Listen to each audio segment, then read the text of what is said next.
எல்லாரோட பேரண்ட்ஸும் வந்துட்டு தன் குழந்தை வந்து ரொம்ப சின்ன குழந்தையா இருந்தாலும் சரி, வளர்ந்த குழந்தையா இருந்தாலும் சரி, ஒரு உயரமான இடத்துக்கோ இல்ல வந்து பள்ளமான இடத்துக்கிட்டயோ போனா பத்திரமா இருக்க சொல்லுவாங்க. இல்லைன்னா அந்த இடத்துக்கு போக விட மாட்டாங்க. ஆனா நார்த் இந்தியால ஒரு அப்பா தன்னோட குழந்தை அந்த குழந்தைக்கு வந்து அந்த பொண்ணுக்கு ஒரு 7-8 வயசு இருக்கும்.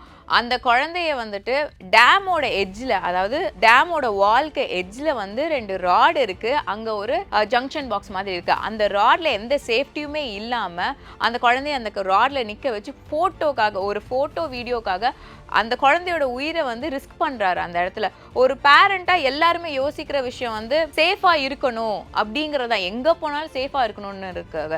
ஆனா இப்பெல்லாம் இன்டர்நெட் வந்து ரொம்ப ட்ரெண்டிங்கா போயிட்டு இருக்கு. ரொம்ப ரிஸ்கியா ஏதோ ஒரு விஷயம் பண்ணா வைரல் ஆயிடுவோம் அப்படிங்கிற ஒரு எண்ணத்துல பண்றாங்களா, இல்ல நான் இருக்கேன் பரவாயில்ல நான் உன்னை பார்த்துப்பேன் அப்படிங்கிற ஒரு தைரியத்துல அந்த குழந்தைய வந்து ஒரு தின்னான ஒரு ராடு, ஒரு கம்பி மேல நிக்க வச்சு போட்டோ எடுக்கணும்னு அவ்வளவு அவசியம் இருக்கான்னு தெரியல.